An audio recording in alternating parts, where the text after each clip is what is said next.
السلام عليكم ورحمة الله وبركاته، حبايب قلبي تالتة ثانوي، يا رب تكونوا بخير. قبل ما نبدأ في أي حاجة صلي على النبي الأول عليه الصلاة والسلام. خلاص بنودع بقى، الكلمة دي مش هنقولها كتير بعد كده. بالتوفيق إن شاء الله. النهاردة هنعمل إيه اللي هي آخر ليلة في ليلة الامتحان؟ بكل بساطة من عنوان الفيديو اللي أنت هتشوفه ده، بكل بساطة في حد من الطلبة بعت لنا: أنا ما كنتش ناوي أدخل الامتحان، وفعلا بعد ما دخلت ليلة الامتحان خلصت كل حاجة. كان هيأجل يا جماعة، ودي رسالة حلوة أوي أوي أوي تشجع أي حد فيكم، حتى اللي مكسل يذاكر كلمات، اللي عنده شوية حاجات في القواعد ومش عارف يظبطها. فدي رسالة مهمة إن واحد كان هيأجل السنة كلها وبدأ بقاله يوم بس وخلص ليلة الامتحان، ودلوقتي بيظبط الحاجات اللي فاضلة فيها، التريكات البسيطة اللي باقياله عشان يدخل يشوف حاجة جديدة زي الحاجات اللي احنا بننزلها على يوتيوب.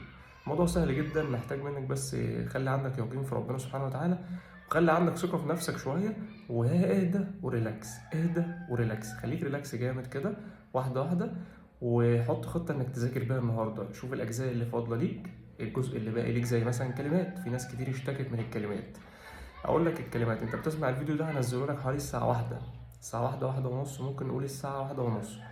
لسه معاك وقت. لو انت هتفضل تذاكر لحد واحدة بالليل وهتاخد فواصل، فانت معاك 12 ساعة، طلع منهم ساعتين تريح، ساعتين راحة، فمعاك 10 ساعات، فهتقدر تعمل، لسه في وقت كتير.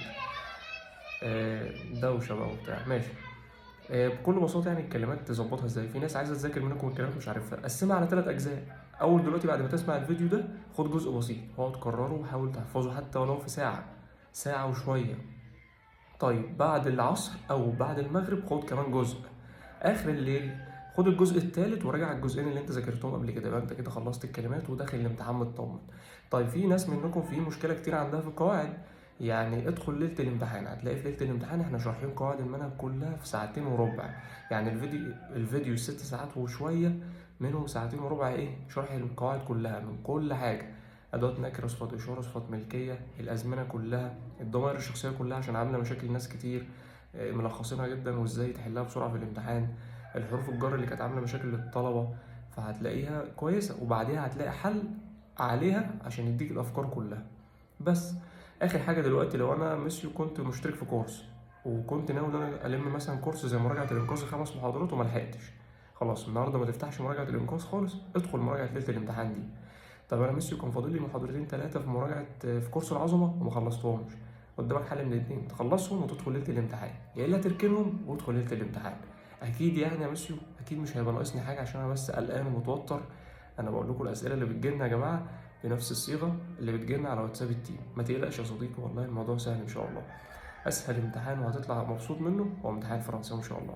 باذن الله هنسيب لك ميعاد اللايف، هيكون بالليل، مش هنطلع متاخر الساعه 11، هنحاول نطلع بعد المغرب على طول، علشان لو في اي حد عنده حاجه جديده وننصحه بحاجه يقدر يعملها. مفيش اي جديد. لو محتاج ليله الامتحان عشان تنجز 6 ساعات وشويه وقلقان، ادخل كلم واتساب التيم، هتلاقي ليله الامتحان على طول. بالنسبه لطلبه اليوتيوب، قوائم التشغيل، ادخل على اول قائمه تشغيل، هتلاقي ال4 فيديوهات، 4 فيديوهات اللي هم 4 اجزاء المنهج، فيهم قواعد وكلمات وحل وكل حاجه على المنهج. بنزل لك انا بقى من امبارح، نزل لك 4 فيديوهات: خلاصه قواعد، خلاصة القطع، خلاصة المواقف، خلاصة الإيميل وموضوع.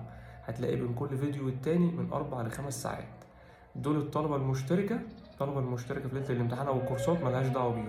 الله أكبر، أنت مشترك في ليلة الامتحان أو مشترك في الكورسات مالكش دعوة بالخلاصة اللي بتنزل على يوتيوب.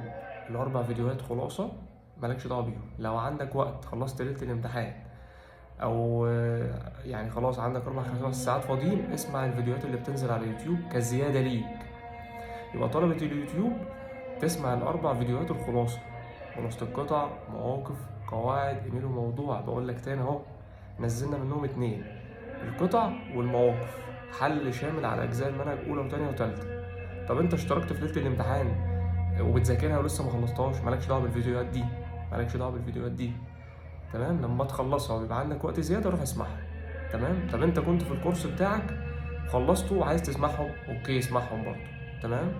بالتوفيق ان شاء الله. واللي عنده اي استفسار او اللي عنده اي مشكلة او متردد او خايف يكلمنا على واتساب التيم، واللي ضايع خالص وقلقان يكلمني شخصيا، ياخد رقمي البرايفت وهيكلمني.